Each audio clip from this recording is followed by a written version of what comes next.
"1989 as a year gave us no special reason to sing the blues or cheer. It made us equally glad and sad. Some songs good, some very, very bad. And the perfect example of that you'll find right here. Newsflash people, it is Australia Day. Let us rejoice, for the chart this week is, well, frankly a bit rubbish. I've been trying to be more positive about things in these new series videos, but this time I'll try, but no guarantees. So, like a person entering a restaurant in Munich, do so knowing the worst is ahead of you, as you try to defy a little bit more than gravity here. Let's get down to it.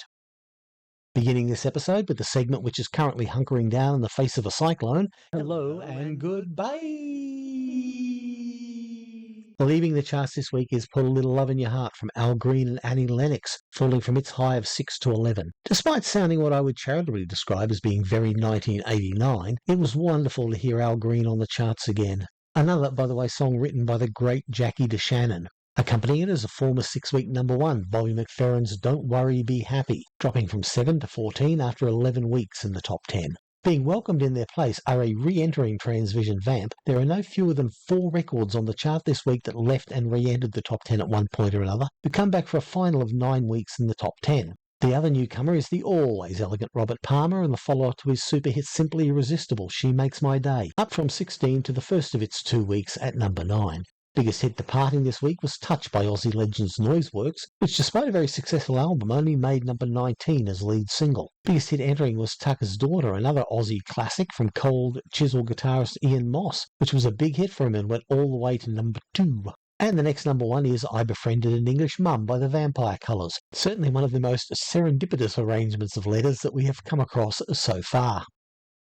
Number 10 is one of the more redundant artifacts on the charts this week. See, I'm finding more polite ways to call out crap bands already. In Transvision Vamp with I Want Your Love, a song which employs as little imagination as the title implies. But it's a very interesting record in so much as it lies in the heart of why this week's charts is a chart nerd's dream. I Want Your Love spent 9 weeks in the top 10 and got no higher than number 7. That's the longest any record has spent in the top 10 without getting any higher than number 7.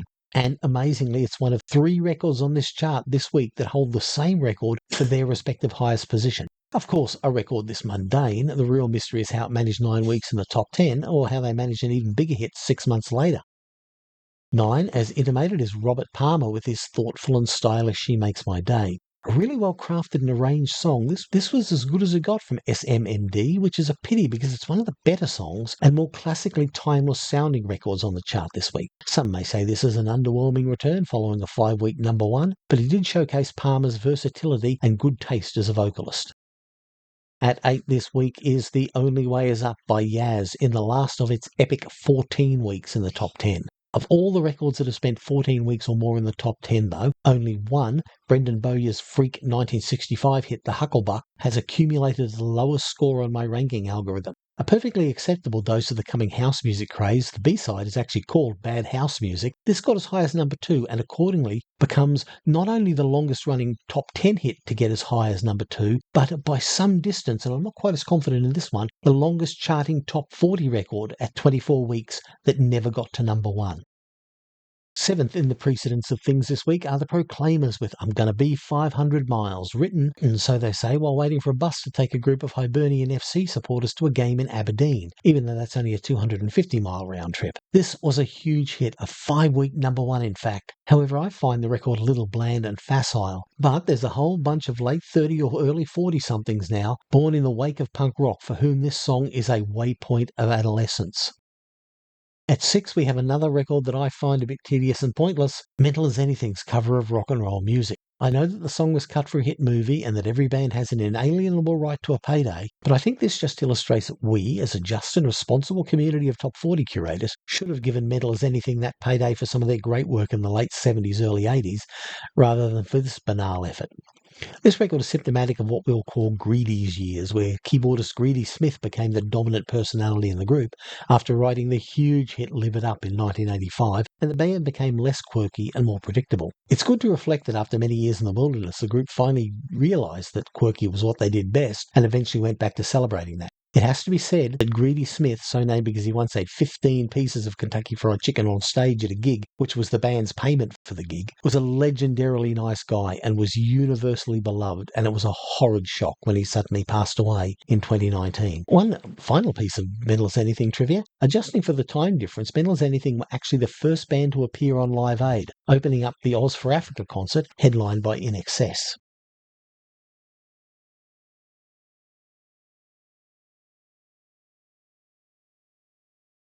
Well, critical as I was of the Mentals at 6, at number 5 is a song which perhaps of all the songs we've had in the 93 episodes of this series, I detest the most. I'm always talking about great Australian bands that the world never got a chance to hear from. Well, here's an awful, awful band that the world thankfully never got to hear from. They are the ray gun of Australian pop music. 1927 and their second hit, If I Could. 1927 played a brand of generic wuss rock that made Air Supply sound like Led Zeppelin, sounded like it was written in a 15-year-old's bedroom, practiced in a garage, and then recorded at a suburban studio at an industrial park on someone's uncle's dime. Horrid stuff, and if you last any more than 45 seconds with it on the playlist before clicking forward or falling asleep, you're better than me. But it clung on like a leech to the charts over 6 months and equaling the record, along with Aussie legends Hush, for placing in the top 10 longer than any other record that got no higher than number 3. Time to take a look at the hits that were picked over on the charts this week, doomed never to make the top 10. This week we have Wild Wild West by the Escape Club, which flirted with the top 10 but was doomed to fall agonisingly short, stopping at number 12. Next, REM's Orange Crush, a song I can't understand a single word of, which only got to number 15. Not that it's that great a record, but it's a bit significant in so much as this was a record that Darren, the Graveyard Shift DJ, was playing on 4ZZZ at 4 a.m. on December 14th, 1988, when the Queensland University Security Police broke into the Triple Z studio and forcibly suspended broadcasting and evicted Darren and the whole station from the premises. Triple Z was back on the air within a couple of hours from their outside broadcast unit, playing music with a ghetto blaster and a handheld microphone. So OC may have charted so high as some kind of protest vote, the high-handedness of Student Union President Victoria Brazil, a young lady so right-wing she scares even me. And finally, maybe not surprisingly, Smooth Criminal by Michael Jackson. Surprisingly because it's Michael Jackson, but maybe not because this was the 7th single from Bad, a huge selling album released 16 months ago, and it only made number 29. But what a video! I don't care what people say about Jackson. As far as this channel is concerned, he was magnificent, one of the greatest of the greats, and it's always a joy to see and hear him. Let's just watch this video for a few seconds longer.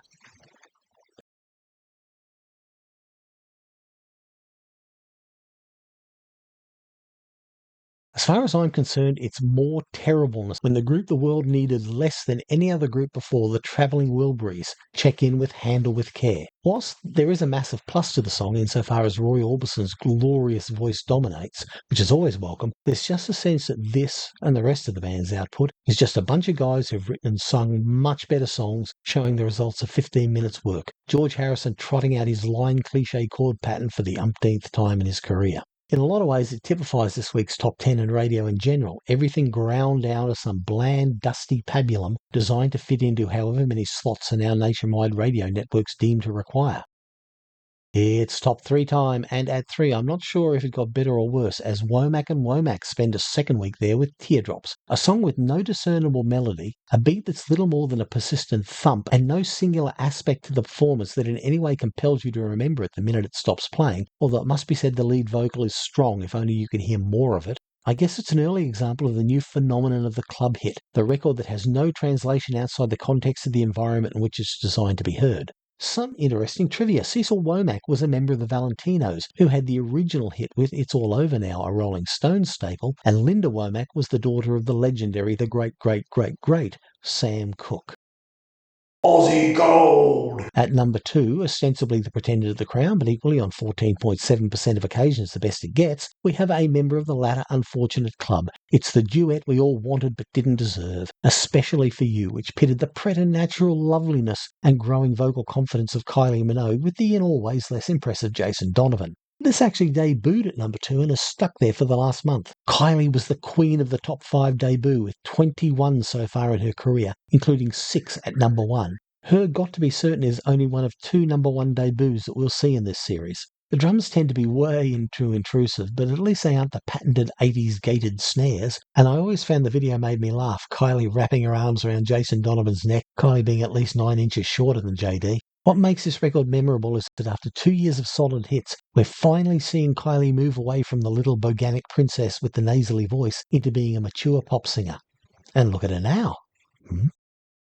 Let's visit the fun-filled Fiesta Facts for this week. It is illegal to kiss a camel in Egypt. Music was once an Olympic sport. Gold, silver and bronze medals were awarded from 1912 to 1948 for compositions for orchestra, compositions for solo and chamber music, and choral and vocal works. The music had to have some sort of Olympic theme to qualify. There are 3 countries in the world that are completely surrounded by any other country: San Marino, the Vatican State, and Lesotho. I asked ChatGPT if Lesotho would be a good country to move to. They said it's not for everyone. Well, I am for one agog with stupefaction at those facts. But here comes some more with It's Val's Fantastic World of Facts. The Only Way is up this week for R.E.M. with Orange Crush leaping from 39 to 48. But it's all over now for Guns N' Roses as Sweet Child of Mine tumbles from 18 to 28. Biggest debutante this week is the recently lost Roy Orbison, whose You Got It jumps in at 33, while the longest persisting hit is a former 5-week number 1, Simply Irresistible. Chart topper this week in the USA as George Bush Sr. ended the first week of his presidency. The bland and unassuming, some would say not unlike the new president, Two Hearts by Phil Collins was at the top. And in the UK, they were as heartstruck as we were with Kylie, putting Especially for You at the top. This time last year, we hosted George Michael and Faith at the top of the charts, while next year the B-52s were bopping away at the Love Shack, dominating the chart. Only one album in the top 50 for more than a year this week, and that was 1988's biggest seller, Kick, by INXS, totting up an impressive 66th week. But the overall number 1 album this week is a soundtrack to Cocktail, the Tom Cruise movie, which would hang on for a couple more weeks before the travelling Wilburys dispatched it.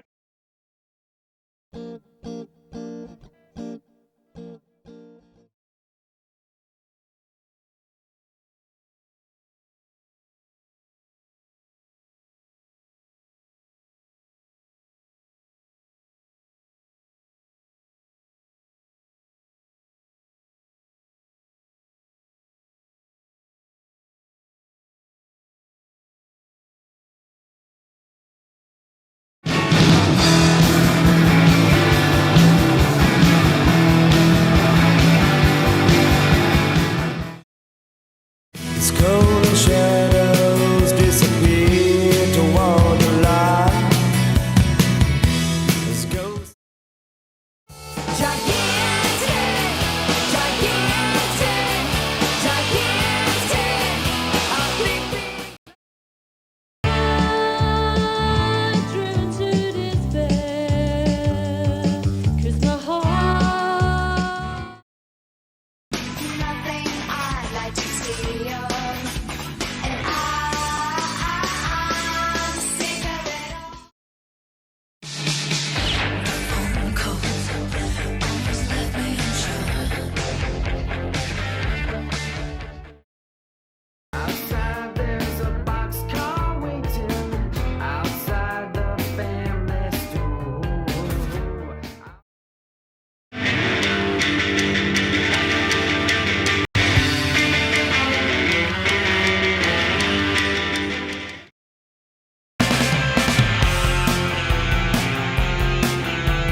Now it's time to introduce the number one hit with the John Bonham of Simian Drummers, Monty the Safety Monkey.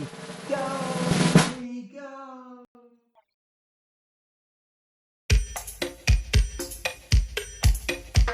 Aruba, Jamaica, ooh, I wanna take you.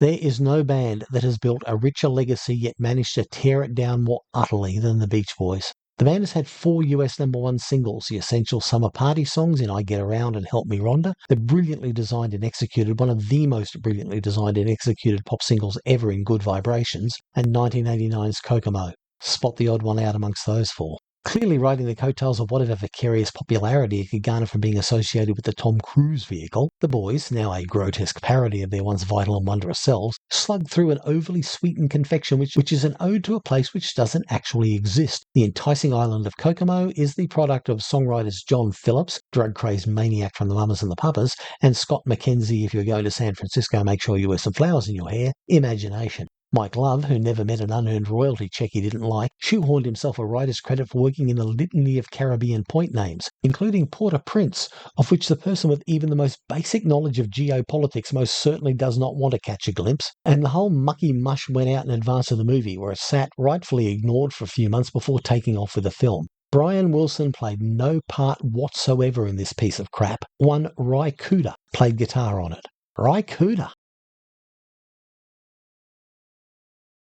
So there we have it, the Australia Day week of 1989. Like the cow ate the cabbage and produced largely what cows produce when they eat cabbage. Were you there in 1989? Where were you in 1989? Were you even in 1989? Share with the room the merits or shortcomings of this week's selection, and while doing that, know that should the good Lord be a willing and the creeks don't rise, and with the cyclone due to cross the coast 7 kilometres from my house in a few hours, that is indeed a possibility. We'll all be back with another instalment next week. Well, ish. Well, critical as I... What's up? Oh, oh dear. The lack of a picture is a severe impediment.